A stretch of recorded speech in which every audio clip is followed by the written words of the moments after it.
Bonjour et bienvenue dans cette nouvelle vidéo de Draw My Economy. Aujourd'hui, on va voir que l'État vous prend votre argent et vous fait l'aumône. Mais avant de commencer, j'aimerais répondre à cette question de Christiane. Christiane m'a posé une question dans les commentaires. Elle me dit qu'elle est naine et que beaucoup de gens l'embêtent à cause de sa petite taille. Pour elle, c'est un calvaire au quotidien et elle aimerait savoir comment se détendre. Eh bien, ma petite Christiane, si tu veux te détendre, fais-toi couler un lavabo. Vous-même, si vous avez des questions, n'hésitez pas à me les poser dans les commentaires. La semaine dernière, je vous ai parlé de Vincent. 20 centimes, c'est un trentenaire qui a enchaîné les petits boulots et qui travaille maintenant dans un fast-food comme serveur. Il gagne le SMIC et pour aller à son travail, tous les jours, il doit utiliser sa voiture. Il fait donc à peu près 15 000 km par an comme la moyenne des Français. Et sa voiture, qui est une petite voiture, marche au samplon 95. Vincent gagne le SMIC. Et pour lui, l'essence, ça représente 10% de son budget. Et c'est d'ailleurs le cas des 10% des familles les plus modestes, selon une étude de l'université Paris-Dauphine.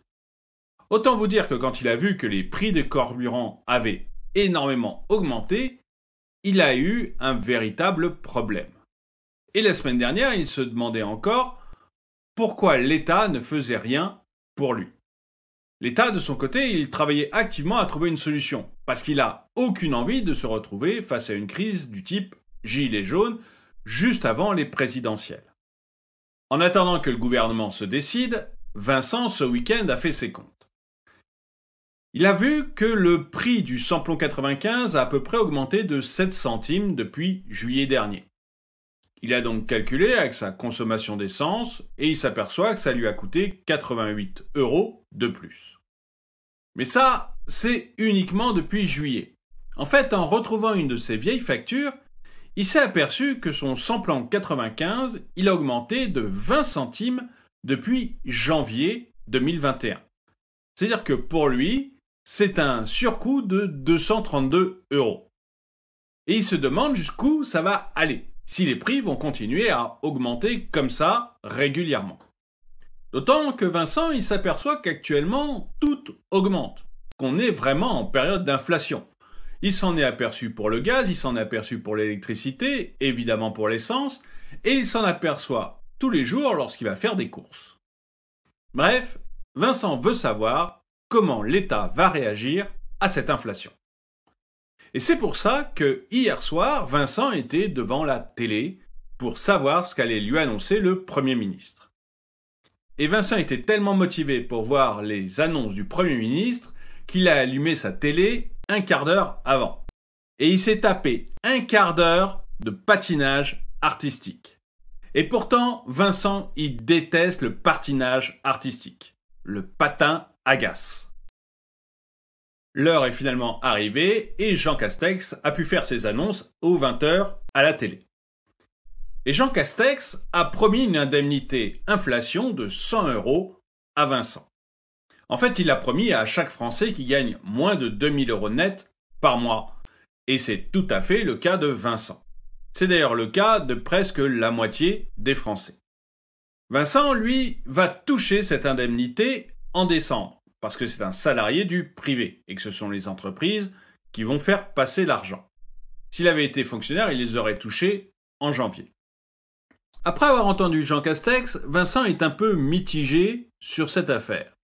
Le côté positif, c'est que c'est très simple. Il va toucher ses 100 € au mois de décembre, ça va être payé par son entreprise, il n'aura pas de démarche à faire, et surtout, il a compris ce que lui avait dit l'État. 100 € parce qu'il gagne moins de 2 000 € par mois. Mais en même temps, Vincent se rappelle des comptes qu'il a fait ce week-end. Il a effectivement eu une perte de pouvoir d'achat inférieure à 100 € depuis le mois de juillet. Mais si on remonte au mois de janvier, là, il a perdu plus de 200 €. Les 100 € que va lui donner le gouvernement ne couvrent que la moitié de sa perte sur l'année. Et puis Vincent a vu la vidéo que j'ai faite la semaine dernière. Sur chaque litre d'essence consommé, 60% du prix revient à l'État. En fait, sur l'essence, l'État gagne encore plus que Hakim Embet, qui lui produit le pétrole. Ça veut dire que quand Vincent va faire un plein à 50 €, il donne 30 € à l'État. Comme il fait à peu près un plein par semaine, ça veut dire qu'il donne 120 € par mois à l'État. Et que généreusement, Jean Castex lui propose de lui donner 100 € en une seule fois pour l'ensemble de l'année. En fait, l'État lui fait les poches et lui donne une aumône. Et puis Vincent se demande ce qui va se passer lorsque les prix des carburants vont continuer à augmenter. Après tout, il a bien entendu Jean Castex hier sur le prix du gaz. Sur le prix du gaz, dans un premier temps, le gouvernement avait bloqué le prix du gaz jusqu'à avril 2022, parce qu'il pensait que celui-ci allait rebaisser en début d'année prochaine. Et puis là, il nous a dit qu'il allait finalement le garder bloqué pour l'ensemble de l'année 2022. Parce que la baisse du prix du gaz qu'il avait estimé à mars-avril 2022 allait finalement peut-être pas arriver avant fin 2022.